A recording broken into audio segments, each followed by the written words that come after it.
निश्चित रूप से सरकार को चुनाव आयोग पर आभार व्यक्त करना चाहिए, इसलिए कि अगर ये सरकार बनी है तो चुनाव आयोग के भेदभावपूर्ण कार्यों के कारण बनी। अगर निष्पक्ष चुनाव हुआ होता, मशीनरी का दुरुपयोग ना होता, जगह जगह खुलेआम धन और दारू का प्रयोग न हुआ होता, तो अकेले उत्तर प्रदेश में 20 सीटें और इंडिया गठबंधन की आती। भारतीय जनता पार्टी की सरकार ने उस आरक्षण पर डाका डालने का काम किया।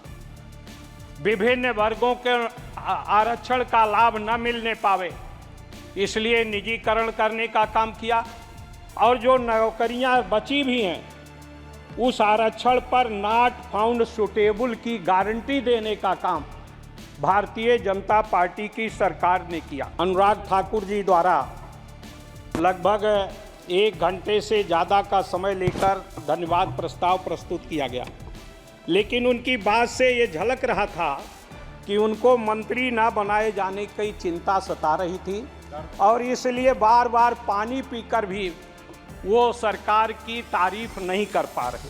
श्री लालजी वर्मा जी। सभापति जी, मैं आपका आभारी हूँ कि आपने मुझे श्री राष्ट्रपति के भाषण की चर्चा में भाग लेने का अवसर दिया। मैं सबसे पहले उत्तर प्रदेश की महान जनता को आभार व्यक्त करना चाहूँगा, जिन्होंने एक अहंकार को तोड़कर एक मजबूर सरकार बनाने का काम किया। साथ ही साथ मैं अयोध्या मंडल की जनता का, महान जनता का आभार व्यक्त करना चाहूँगा, जिस महान जनता ने उस मंडल की 5 सीटों पर ही भारतीय जनता पार्टी के अहंकार को तोड़ने का काम किया।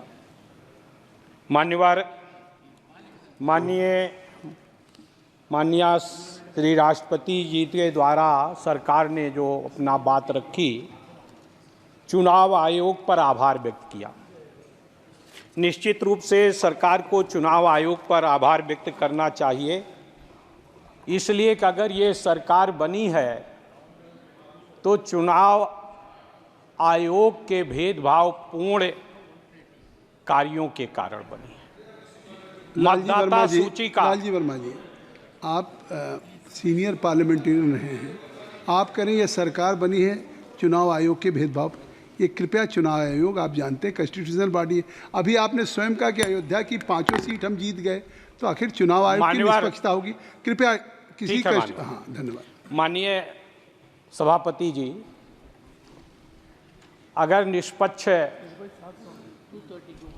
चुनाव हुआ होता, मशीनरी का दुरुपयोग ना होता, जगह जगह खुलेआम धन और दारू का प्रयोग ना हुआ होता, तो अकेले उत्तर प्रदेश में 20 सीटें और इंडिया गठबंधन की आती।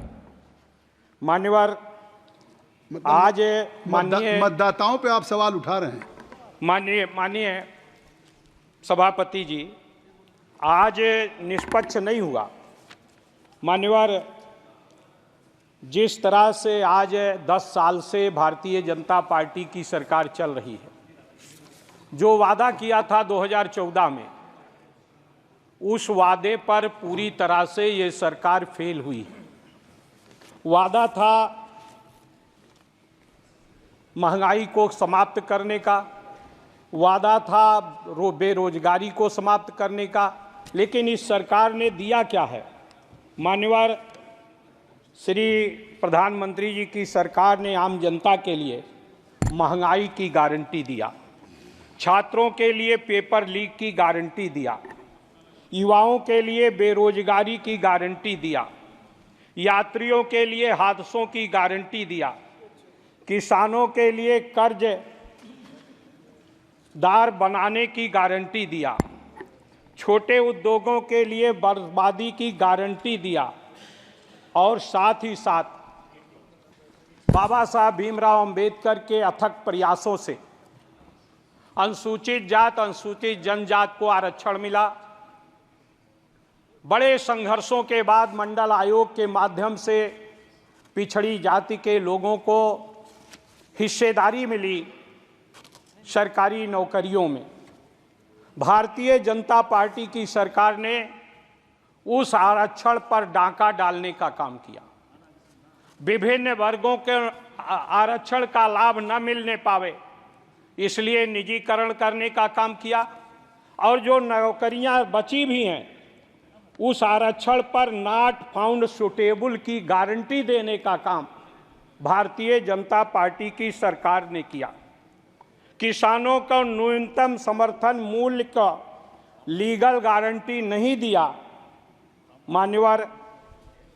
माननीय अनुराग ठाकुर जी द्वारा लगभग 1 घंटे से ज़्यादा का समय लेकर धन्यवाद प्रस्ताव प्रस्तुत किया गया, लेकिन उनकी बात से ये झलक रहा था कि उनको मंत्री ना बनाए जाने की चिंता सता रही थी और इसलिए बार बार पानी पीकर भी वो सरकार की तारीफ नहीं कर पा रहे थे।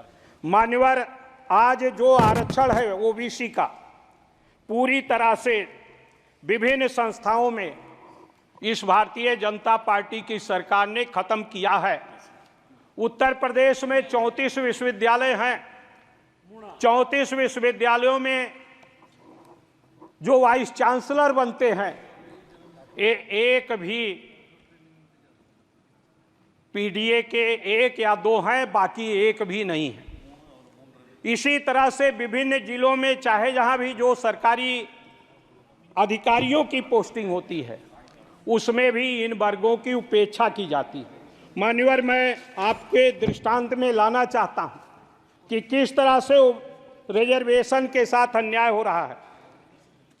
ओबीसी श्रेणी के दिल्ली यूनिवर्सिटी में जो इनका कॉलेज है, एक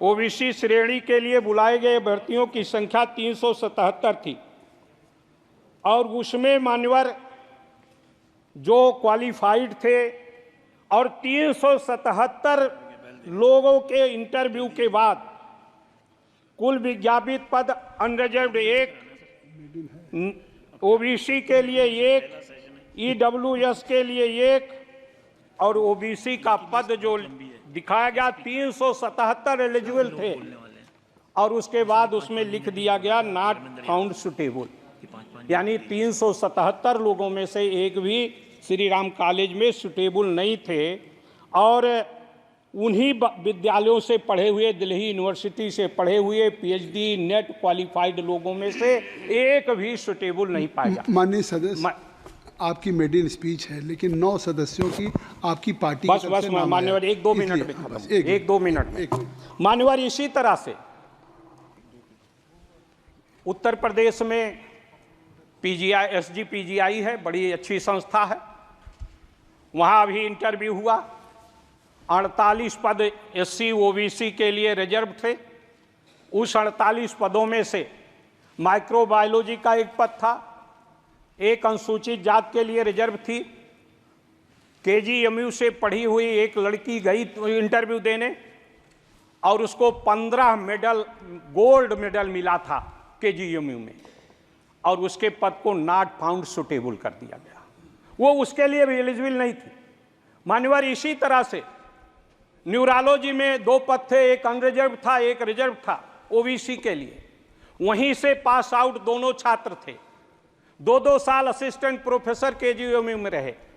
जो अनरिजर्व था उसका मेरिट नीचे थी। जो डीएम का प्रवेश परीक्षा थी उसमें वो जनरल सीट के लिए क्वालिफाइड हो गया, ओबीसी सीट के लिए नॉट फाउंड सुटेबल हो गया। इस तरह से मान्य, बस 1 मिनट के अंदर मैं खत्म कर रहा हूं, मैं अपनी मर्यादा को समझता हूं मान्यवर। इसी तरह से पूरे प्रदेश में, जिस तरह से पूरे देश और प्रदेश में आज अनुसूचित जात और पिछड़ी जात के लोगों के पदों के साथ जो उसमें एक्सपर्ट बनाए जाते हैं 3 के 3 एक्सपर्ट वो सामान्य वर्ग के बना दिए जाते हैं, उसमें रिजर्वेशन नहीं है। इस तरह से आज ये भारतीय जनता पार्टी की सरकार, जिसने मंत्रिमंडल का भी बनाने का काम किया, कहते हैं कि माननीय प्रधानमंत्री स्वयं ओबीसी हैं, लेकिन उसके बाद भी ओबीसी के लोगों के साथ अनुसूचित जनजाति के, अनुसूचित जाति के लोगों के साथ, बस कंक्लूड करा मैं, इस तरह से अन्याय हो रहा। मान्यवर, मैं ध्यान दिलाना चाहता हूं, सरकार ने जो मंत्रिमंडल भी 30 लोगों का कैबिनेट मंत्री बनाया, उनके साथ भी ये हिस्सेदारी हमें देने का काम नहीं कर रहे हैं। अब समाप्त आप इस तरह से पूरे प्रदेश में आज किसानों का जो समर्थन मूल्य है, कहा था किसान की आमदनी 2 गुना होगी, आमदनी तो दूनी नहीं होगी, कास्ट ऑफ प्रोडक्शन 2 गुना हो गया। माननीय वर्मा जी, मैं इन्हीं बातों के साथ मान्यवर, चूंकि आप बार बार टोक रहे हैं मान्यवर, मुझे टोकना नहीं चाहिए, लेकिन इसलिए लेकिन मैं खुद ही दल पहली मेरी स्पीच थी, लेकिन मैं अपने 1 घंटे का समय सीमा में रहते हुए 10 सदस्य आपके नाम। ठीक है मान्यवर, मैं आपका बहुत बहुत आभारी हूं कि आपने मुझे बोलने का अवसर दिया। आज इस तरह से इस तरह का अन्याय हो रहा है, चाहे वो बुनकर हो, किसान हो, छात्र हो, धन्यवाद। मैं